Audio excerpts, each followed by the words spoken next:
बिस्मिल्लाहिर्रहमानिर्रहीम। आज हम बायोलॉजिकल मॉलिक्यूल की एक टाइप के बारे में पढ़ेंगे, प्रोटीन्स। तो proteins are the most abundant organic compound of the cell. Cell में जो सबसे ज़्यादा ऑर्गेनिक कंपाउंड पाए जाते हैं वो प्रोटीन्स है। They play most important role in cellular function. ये सेल के जो फंक्शंस होते हैं, सेल के जो डिफरेंट काम होते हैं, उसमें बहुत ज़्यादा किरदार अदा करते हैं। They contain elements like carbon, hydrogen, oxygen and nitrogen. Mainly जो इसमें कंपोनेंट्स होते हैं वो कार्बन, हाइड्रोजन, ऑक्सीजन और नाइट्रोजन है। Some proteins also contain sulphur, जबकि बाज़ प्रोटीन्स में सल्फर भी पाया जाता है। Proteins are macromolecules or polymers formed of units or monomers called amino acids। Protein जो है ये मैक्रोमॉलिक्यूल यानी कि बड़े मॉलिक्यूल्स है, जिसको पॉलीमर्स कह सकते हैं हम। ये स्मॉलर यूनिट्स एमाइनो एसिड से बनते हैं। मतलब बहुत सारे स्मॉलर यूनिट्स मोनोमर्स इकट्ठे होकर क्या बनाते हैं? प्रोटीन्स बनाते हैं। और इन स्मॉलर सब यूनिट्स को एमाइनो एसिड्स कहा जाता है। ये एमाइनो एसिड्स कंबाइन होकर मैक्रोमॉलिक्यूल बनाते हैं, जिसको प्रोटीन कहा जाता है। A large number of amino acids are known. Scientist ने एमाइनो एसिड्स के बहुत सारे अक़साम आइडेंटिफाई किए हैं। Of these only 20 different types of amino acids combine in different number and different sequence, forming hundreds and thousands of different types of protein molecules। अच्छा, इसमें सिर्फ़ और सिर्फ 20 ऐसे अमीनो एसिड्स हैं जो मुख्तलिफ़ तादाद में और मुख्तलिफ़ तरतीब में एक दूसरे के साथ कंबाइन होकर मुख्तलिफ़ किस्म के प्रोटीन्स बनाते हैं। ये स्ट्रक्चर आप देख सकते हैं। ये अमीनो एसिड का एक स्ट्रक्चर है। इसमें बेसिकली 4 ग्रुप्स होते हैं। इसमें एक कार्बोक्सिल होता है, एक इसमें सेंट्रल कार्बन है जिसके साथ हाइड्रोजन अटैच होता है, एक इसमें एमाइनो ग्रुप होता है, और ये फोर्थ वन जो है ये इसमें आर ग्रुप होता है। इसके साथ वेरिएंट लिखा है। वेरिएंट का मतलब ये है कि ये आर ग्रुप चेंज हो सकता है, लेकिन ये बाकी जो तीनों ग्रुप्स है ये चेंज नहीं हो सकते। तो इस आर ग्रुप की वेरिएबिलिटी की वजह से एमाइनो एसिड मुख्तलिफ होते हैं। So coming towards the structure of amino acid.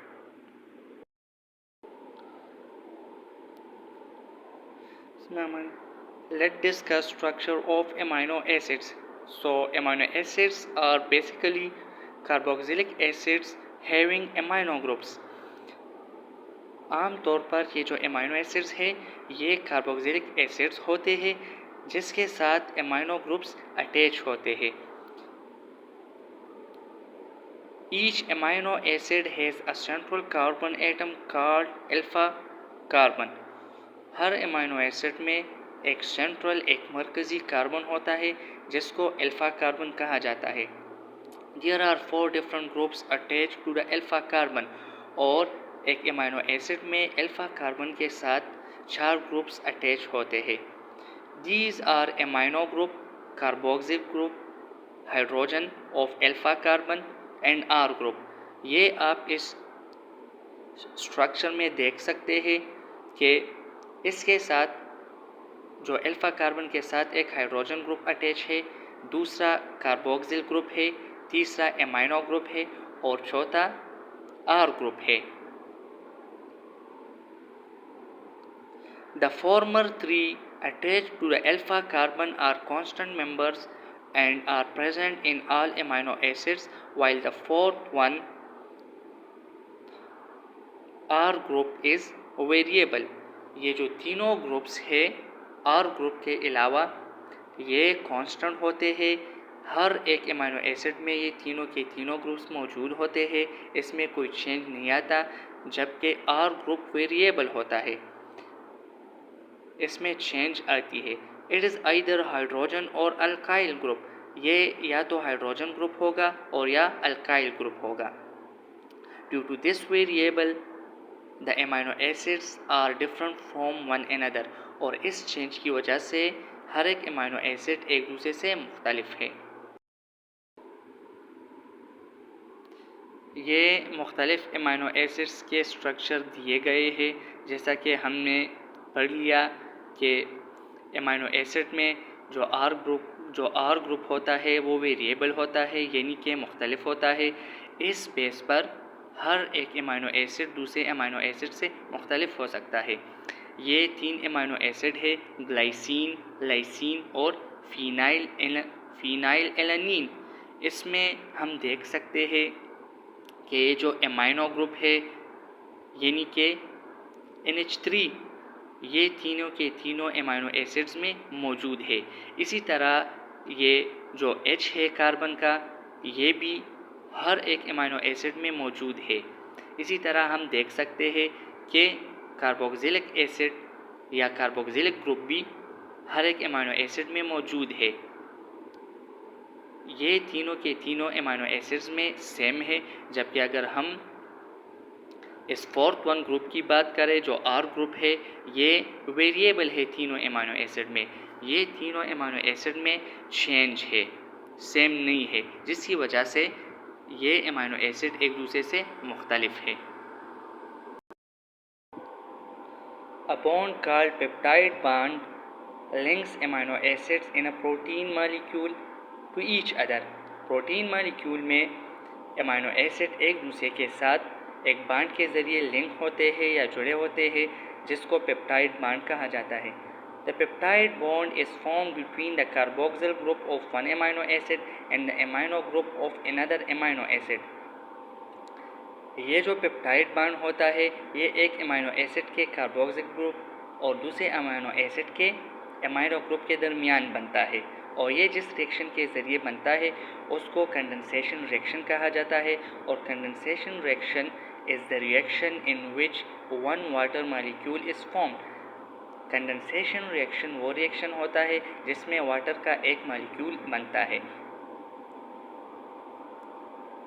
इसको हम डिहाइड्रेशन रिएक्शन भी कहते हैं। So different amino acids can be joined together to make a protein.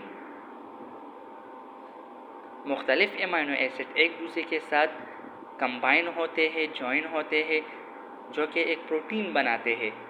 The order of the amino acids determines which protein will be made. और amino acid का जिस तरह order होगा, जिस तरह उसकी तरतीब होगी, उसी के हिसाब से प्रोटीन भी बनेगा। When two amino acids are joined together, a dipeptide bond is formed. जब दो अमीनो एसिड्स एक दूसरे के साथ कंबाइन होंगे, दो अमीनो एसिड एक दूसरे के साथ जुड़ेंगे, तो जो बॉन्ड बनेगा उसको हम कहेंगे dipeptide. When two amino acids are joined together, a dipeptide is formed. जब दो अमीनो एसिड एक दूसरे के साथ ज्वाइन होते हैं तो इसको हम डाइपेप्टाइड कहते हैं। Di means two. A special chemical bond called a peptide bond holds together two amino acids. अच्छा, वो बॉन्ड जो दो अमीनो एसिड को एक दूसरे के साथ करीब रखते हैं, एक दूसरे के साथ जोड़े रखते हैं, उसको पेप्टाइड बॉन्ड कहा जाता है। Protein usually consist of multiple amino acids forming chains. Protein में आम तौर पर मल्टीपल अमीनो एसिड्स होते हैं, ज़्यादा अमीनो एसिड्स होते हैं जो चेन्स बनाते हैं, चेन्स की सूरत में होते हैं। That are held together by peptide bonds. और ये चेन्स या अमीनो एसिड्स एक दूसरे के साथ पेप्टाइड बॉन्ड के ज़रिए जुड़े होते हैं। For example haemoglobin and insulin. Haemoglobin और इंसुलिन ये प्रोटीन्स हैं।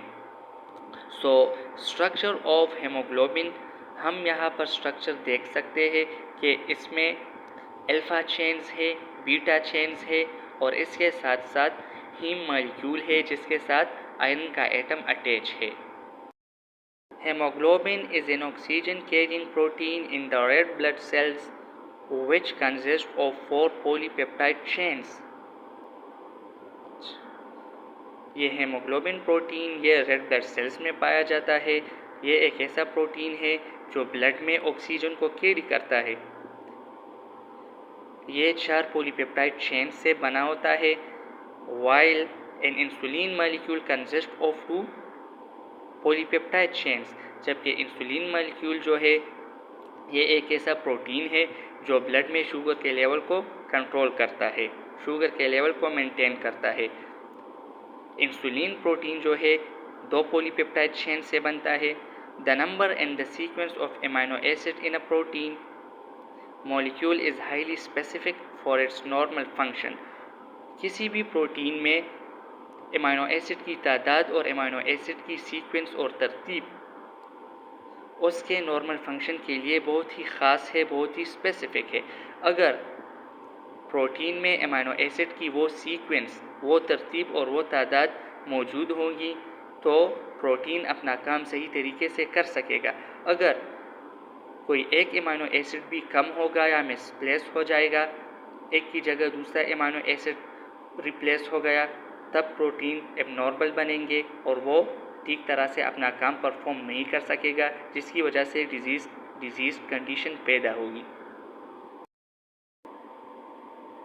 If an amino acid is not occupying its specific position in a protein molecule, it will fail to perform its function.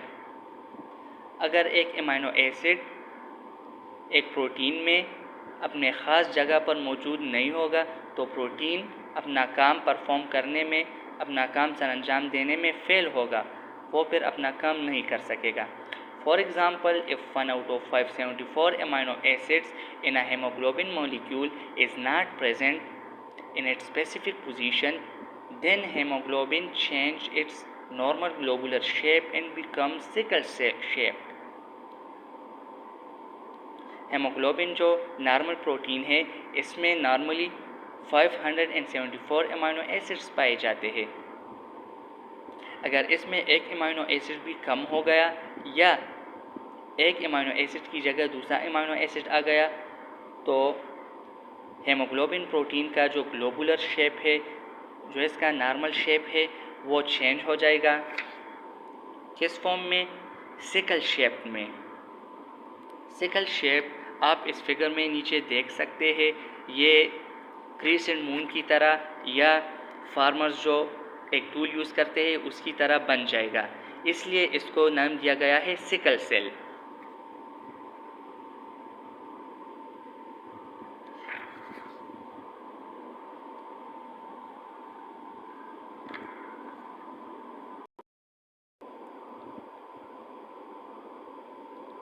As a result, the disc-shaped red blood cells also become sickle-shaped, जिसकी वजह से red blood sales जिसका normal shape disc की तरह है वो भी change हो जाएंगे और वो भी सिकल शेप में तब्दील हो जाएंगे।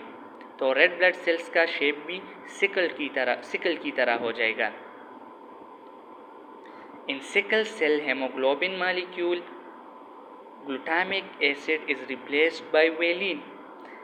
जो सिकल सेल हेमोग्लोबिन होता है इसमें ग्लूटामिक एसिड की बजाय एक दूसरा अमीनो एसिड आ जाता है, valine.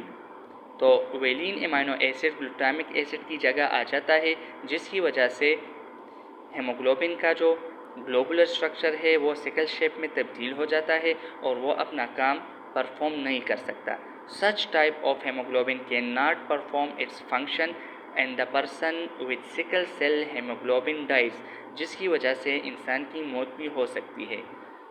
The size of protein molecule depends upon the number and kinds of total amino acids present in the molecule. Protein का जो साइज़ है वो डिपेंड करता है कि अमीनो एसिड की तादाद कितनी है और अमीनो एसिड किस किस्म के हैं। इस बेस पर प्रोटीन मॉलिक्यूल का साइज़ बनेगा।